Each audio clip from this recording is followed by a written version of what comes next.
할렐루야. 주님의 이름으로 사랑하고 축복합니다. 이 시간 우리의 마음을 모아 주님을 찬양하는 시간을 갖도록 하겠습니다. 함께 부르실 찬양은 내 모든 삶의 행동, 함께 찬양하시겠습니다.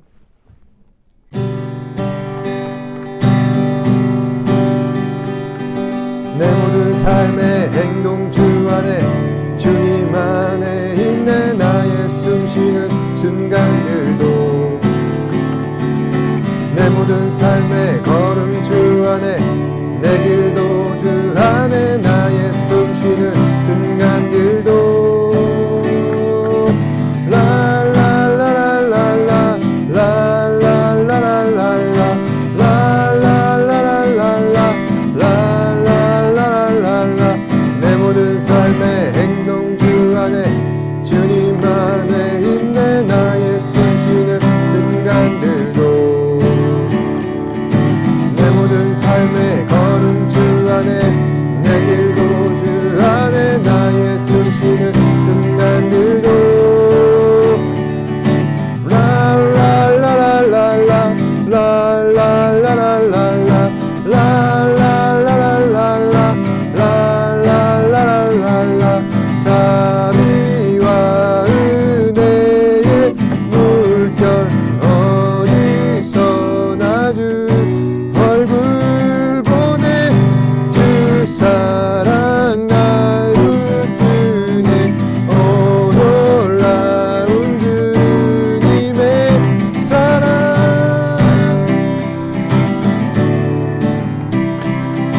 내 모든 삶의 행동 주 안에 주님 안에 있네. 나의 숨쉬는 순간들도 내 모든 삶의 걸음 주 안에 내 길도 주 안에 나의 숨쉬는 순간들도 라라라라라라 라라라라라라 라라라라라라 라라라라라라 자비와 은혜의 물결 어디서나 주 얼굴 보내 주 사랑 나 붙드네. 오 놀라운 주님의 사랑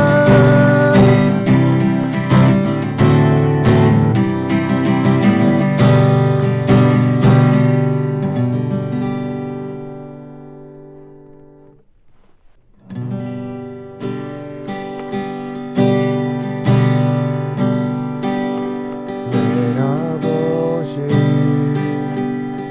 그 안에서 내 영혼은 안전합니다. 주 손길로 내 삶을 안으시니 그 평강이 나를 덮습니다.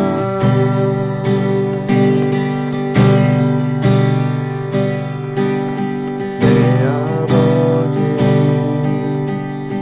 그 안에서 내 영혼은 안전합니다.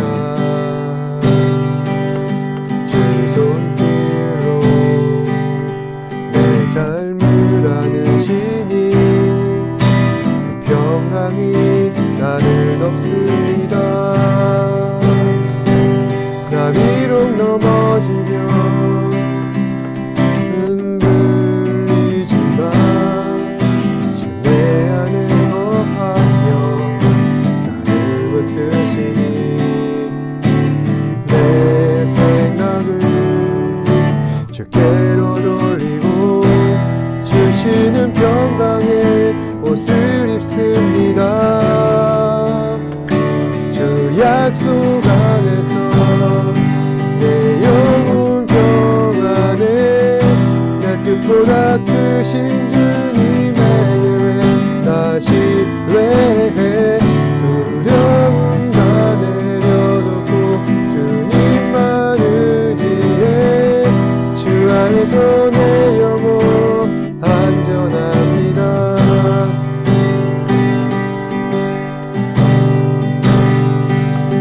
내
안에서 내 영혼 안전합니다. 주 약속 안에서 내 영혼 평안해. 내 뜻보다 크신 주님의 계획 나 신뢰해. 두려움 다 내려놓고 주님만 의지해. 주 안에서 내 영혼 안전한 주 약속 안에서 주 약속 안에서 내 영혼 평안해. 내 뜻보다 크신 주님의 계획 나 신뢰해. 두려움 다 내려놓고 주님만 의지해. 주 안에서 내 영혼 안전합니다. 두려움 다 내려놓고 두려움 다 내려놓고 두려움 다 내려놓고 주님만 의지해. 주 안에서 내 영혼 안전합니다.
사람은 누구나 자기중심적으로 살아갑니다.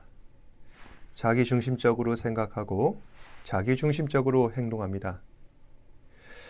타인을 바라볼 때는 언제나 자신의 관점과 그 틀 안에서 이해하기를 원하고, 어떤 정보나 사건을 접했을 때 자신의 생각만으로 판단하고 규정하기를 원합니다. 어느 심리학 교수님의 책에 따르면은 인간에게는 프레임으로 세상을 바라보는 성향이 있어서 그 프레임을 따라 그 사람의 생각과 말과 행동을 결정하게 된다는 것입니다. 그래서 방금 전에 말씀드렸듯이 자신의 관점에 따라 타인을 바라볼 때 사람의 프레임을 적용하는 것이고, 그리고 어떤 정보나 사건을 해석할 때는 상황의 프레임을 적용하게 된다는 것입니다. 예를 들자면은 예전에 그 중동의 예멘이라고 하는 지역에서 일어난 내전으로 인하여서 약 500명가량의 난민이 제주도로 입국하게 된 일이 있었습니다. 그때 이 문제에 대한 찬반을 놓고서 사람들은 첨예하게 대립을 하게 되었는데, 이 난민들을 찬성하는 쪽은 인도주의적인 관점에서 이 사람들을 구제해야 한다라고 생각하는 것이고, 반대하는 쪽은 난민들로 인하여서 그 지역사회 안에 혼란이 가중될 수 있다는 우려를 표현하는 것입니다. 바로 이것이 주어진 상황을 놓고서 각자의 프레임에 맞추어 해석하고 그것을 받아들이는 사례라 할 수 있습니다. 우리가 세상을 살아갈 때 모두가 원하는 것은 서로 불평함과 원망함이 없이 함께 화평하게 살아가기를 원하고 있습니다. 근데 그렇게 하려면은 우리는 각자가 세상을 바라보는 이 프레임을 존중할 줄 알아야 한다는 것입니다.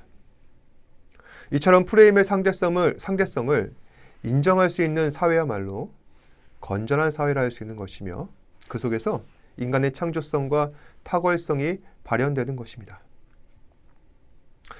하지만 단 하나만의 프레임만 강조하는 그런 세상을 우리가 살게 된다면 과연 어떻게 될까요? 굉장히 삭막해지게 될 것 같습니다. 조지 오웰의 유명한 고전소설 1984에서는 모든 정보를 독점하여서 획일적인 사회를 추구하고 통제적인 사회를 추구하고 있는 빅 브라더라고 하는 사람이 등장합니다. 이 사람은 하나의 생각, 하나의 주장만으로 세상에 있는 사람들을 이끌어 나가기를 바라고 있는 것입니다. 하지만 그런 사회는 역사적으로 보았을 때 반드시 실패하였습니다.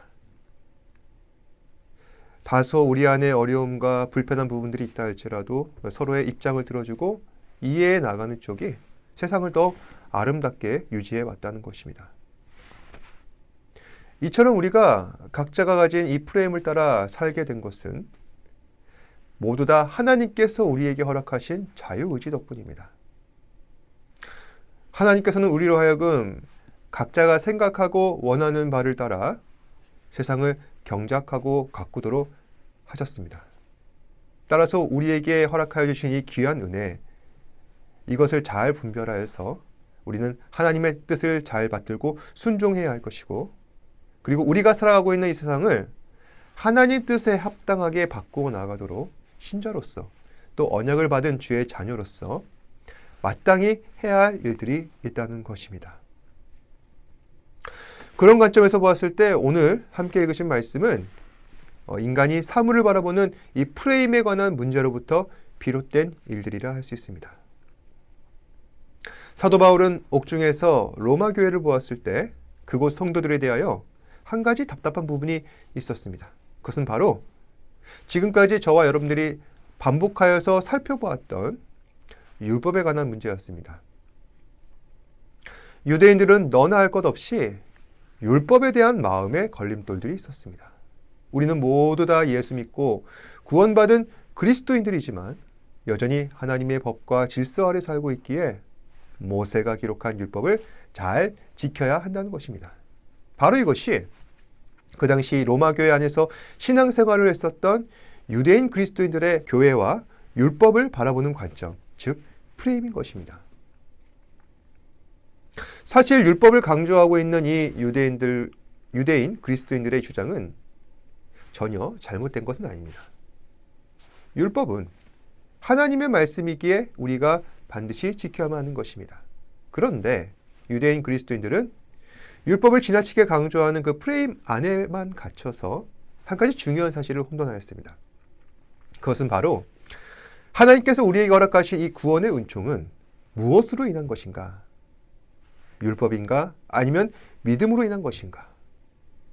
유대인 그리스도인들은 이 문제에 관해서 율법이 더 중요하다, 율법이 믿음보다 더 중요하다, 이처럼 율법에 손을 들어준 것입니다. 여러분들이 생각하시기에 어떻습니까? 우리는 율법을 잘 지켰으니까 구원을 받게 된 것입니까? 이미 우리는 정확한 답을 알고 있습니다. 우리는 오직 예수 그리스도를 믿음으로 구원받게 된 것입니다.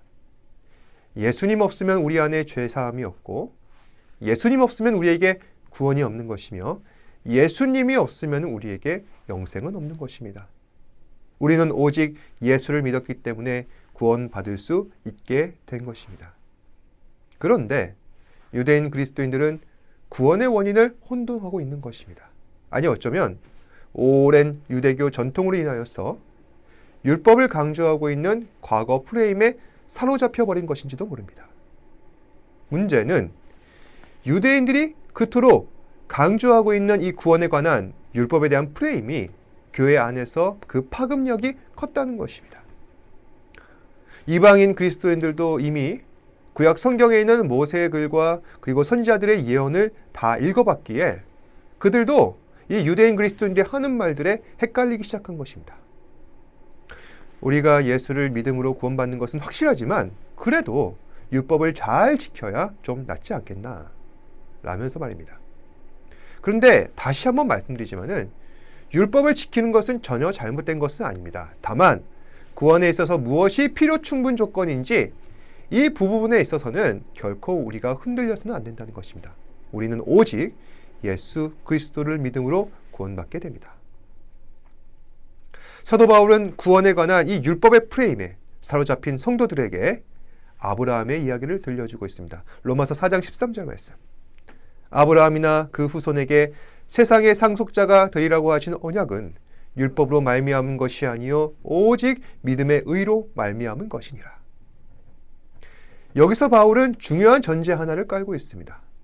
그것은 아브라함과 그의 후손에게 세상의 상속자가 되리라고 하신 언약, 그러니까 약속의 땅 가나안을 주실 뿐 아니라 영적인 가나안, 즉 하나님의 나라를 너희에게 상속하시겠다 약속하신 이 언약은 너희가 율법을 잘 지켜서가 아니라 하나님과 맺은 그 언약의 말씀을 믿었기 때문에, 즉 약속의 땅 가나안, 영원하신 하나님의 나라를 이 언약의 말씀을 믿음으로 인하여서 상속받는 것이 가능하게 되었다는 것입니다. 그렇다면은 하나님 나라에 관한 언약의 요체라 할 수 있는 것은 무엇이냐? 즉 죄로부터 구원받게 된 것은 무엇 때문이냐? 율법을 잘 지켰기 때문에 가능한 것이냐? 아니면 언약의 주인 되신 예수를 믿었기 때문에 가능한 것이냐? 당연히 예수를 믿었기 때문에 가능하게 되었다는 것입니다. 그래서 사도 바울은 오늘 본문 가운데 하나님께서 아브라함에게 약속을 성취하셨다는 증거로 그에게 무엇을 선물로 주셨습니까? 이삭을 선물로 주신 것입니다. 그와 마찬가지로 하나님께서는 무엇을 선물로 주셨습니까? 우리에게 구원의 약속을 성취하셨다는 증거로 예수 그리스도의 생명을 선물로 주신 것입니다. 그리고 아브라함은 하나님의 약속을 믿었기 때문에 이삭을 선물로 받을 수 있었던 것이고, 그로 인하여서 구원을 받을 수 있게 되었으니 우리도 마찬가지로 예수 그리스도를 믿게 된다면 죄에서 구원받게 될 것이고 영원한 생명을 선물로 받게 될 것이며 하나님 나라, 영원하신 나라로 들어가게 된다는 말씀입니다. 너무나 당연한 이야기입니다. 하지만 저는 이 말씀을 통해서 두 가지를 여러분들과 함께 나눠보고 싶습니다. 우선 첫 번째, 그리스도로 인한 하나님의 약속이 의심될 때에 과연 우리는 어떻게 해야 하는가에 관해서입니다. 오늘 본문에 보시면은 유대인 그리스도인들은 구원의 원인은 과연 무엇인가 하는 이 사람들의 관심과 의문에 관하여서 구원은 그리스도를 믿음으로 인한 것이지만 중요한 것은 율법이다 라면서 자신들만의 프레임을 더 씌우고 있는 것입니다. 앞서도 말씀을 드렸지만은 이것은 복음에 대한 중대한 훼손이라 할 수 있습니다. 오직 구원은 예수 그리스도로 말미암은 것입니다. 그럼에도 불구하고 이토록 유대인들이 율법을 강조하는 것은 두 가지 이유에서입니다. 우선 첫 번째는 교회 안에서 자신들의 발언권을 강화하기 위해서입니다. 나는 너보다 잘났다. 나는 너보다 우월하다. 이방인과 구별되는 유일한 차별점이라 할 수 있는 그 율법을 앞에 두고서 사람들을 갈라놓으면서 그것을 즐기고 있는 것입니다. 두 번째는 행위를 강조하기 위함입니다. 결국 율법은 행위의 문제이다 라는 식으로 이야기하면서 하나도 안 지킨 사람들에 대해서 이 사람들을 가차없이 비판했던 것입니다. 세상에 살다 보면은 이 같은 일들이 너무나도 많습니다. 사람들은 각자 자기가 가진 무기로 인하여서 상대방을 제압하려 하는 것이죠. 내가 가진 지식, 경험, 경제적 능력, 학벌과 경력, 다양한 무기들을 통하여서 자신을 남보다 우위에 두고 그것을 놓고서 안심하며 살고 있는 것입니다. 하지만 하나님의 나라는 이러한 것들이 아무 소용없는 것입니다. 세상을 떠나 하나님 나라에 들어갈 때 세상에서 누리고 즐기고 살아왔던 그 지식과 경험과 경제적 능력과 학력과 경력, 그 어떠한 것도 우리는 가지고 들어갈 수가 없습니다. 율법도 마찬가지라는 것이죠. 우리가 세상에 있을 때야 이 율법이 나를 정죄하지, 하나님 나라에서 과연 이 율법이 나를 정죄할 수가 있습니까? 이미 우리 주님께서 우리와 함께 영원토록 구하시는 그 하나님 나라에서는 아무 소용없는 것입니다. 다시 한 번 더 말씀드리자면 구원은 오직 예수 그리스도를 믿음으로 얻게 되는 것입니다. 우리가 예수 그리스도 앞에 오직이라는 말을 붙이는 이유는 무엇 때문입니까? 예수님밖에는 구원의 방도가 없기 때문입니다. 따라서 오직 예수만으로 영혼의 구원을 받는다는 이 기독교 교리는 하나님께서 우리에게 허락하신 귀한 축복이자 선물인 것이며 가짜 복음과 잘못된 가르침으로부터 우리를 보호하려는 거룩하신 하나님의 프레임인 것입니다. 그렇다면 두 번째, 과연 우리는 구원의 약속을 확신함으로 앞으로 무엇을 해야 할까요? 여기에 대한 해답이 오늘 본문 가운데 나와 있습니다. 로마서 4장 20절에서 22절 말씀인데요. 같이 읽겠습니다. 믿음이 없어 하나님의 약속을 의심하지 않고 믿음으로 견고하여져서 하나님께 영광을 돌리며 약속하신 그것을 또한 능히 이루실 줄을 확신하였으니 그러므로 그것이 그에게 의로 여겨져내리라. 우리는 모두 구원의 약속을 확신합니다. 그것으로 만족하고 있습니다. 그러면 그것으로 충분합니까? 아니라는 말씀입니다. 20절 말씀대로 하나님의 약속을 의심하지 말고 믿음으로 견고하여져서 하나님께 영광을 돌리라. 하나님께서 장차 우리에게 약속하신 영원하신 나라를 이루실 것을 우리는 결코 의심해서는 안 된다. 바로 그것이 의인으로서의 자격이다. 어떠한 상황 속에서도 우리는 예수 안에서 흔들리지 말아야 할 것입니다. 사랑하는 여러분, 오늘 우리는 다양한 프레임 속에 믿음의 자손들을 가두려고 하는 이 사악하고 무서운 세상을 살아가고 있습니다. 너희가 믿음만으로 부족하지 않느냐? 다른 선택지도 있다. 어찌 하나님 나라를 예수로만 가려는 것이냐? 모든 종교는 다 한 방향으로 간다. 불교에서의 극락정토, 모슬렘에서 말하는 낙원, 이 모두가 결국 기독교에서 주장하고 있는 천국으로 이어지는 거 아니겠느냐? 또 하나님이 있는지 없는지, 있어도 상관없고 없어도 상관없다. 그것이 결국 내 삶과 무슨 상관이 있겠느냐? 사랑하는 여러분, 이 모든 것들이 우리를 구원에서부터 멀어지게 만드는 거짓 종교와 사이비 진리의 프레임인 것입니다. 하나님께서는 우리에게 유일한 구원의 길을 주셨습니다. 그것은 바로 예수 그리스도. 예수를 믿음으로 우리를 죄에서 해방시켜 주시고 주님의 자녀 삼으셨기에 하나님께서는 우리에게 영원한 하나님의 나라를 약속하실 수가 있는 것입니다. 이 사실을 기억하시고 오늘 하루도 하나님의 약속을 믿고 주님을 더욱 신뢰하며 하나님 앞에 영광을 돌리시는 저와 여러분들 되시기를 주님의 이름으로 축복합니다. 기도하겠습니다. 사랑과 은혜가 풍성하신 아버지 하나님, 오늘도 이 시간 주의 말씀을 듣고 너무나도 복잡하고 어려운 세상을 살아가는 우리의 삶의 현실을 바라봅니다. 그 가운데에서 무엇이 참 진리이고 무엇이 하나님의 말씀인지 알지 못하는 가운데 있습니다. 그렇지만 오직 예수 안에 있을 때 우리가 구원을 받을 수 있고 오직 예수께서 우리에게 가르치신 이 복음의 진리를 우리가 수용하였을 때 구원의 길이 열려진다는 것을 믿고 하나님의 말씀 앞에 온전한 마음으로 순종하며 나아갈 수 있는 우리 사랑하는 지체들 되게 하여 주시옵소서. 매 순간 우리의 삶의 어려운 부분들이 나를 유혹하고 핍박할 때마다 언제나 주께서 말씀하신 그 하나님의 사랑의 메시지와 또 십자가의 그 공로와 은혜를 기억하면서 매 순간 주의 말씀 앞에 순종하며 나아갈 수 있도록 우리 사랑하는 지체들 붙들어 주시옵소서. 모든 말씀 예수님 이름으로 기도드립니다. 아멘. 하늘에 계신 우리 아버지여, 이름이 거룩히 여김을 받으시오며 나라가 임하시오며 뜻이 하늘에서 이루어진 것 같이 땅에서도 이루어지이다. 오늘 우리에게 일용할 양식을 주시옵고 우리가 우리에게 죄 지은 자를 사하여 준 것 같이 우리 죄를 사하여 주시옵고 우리를 시험에 들게 하지 마시옵고 다만 악에서 구하시옵소서. 나라와 권세와 영광이 아버지께 영원히 있사옵나이다. 아멘.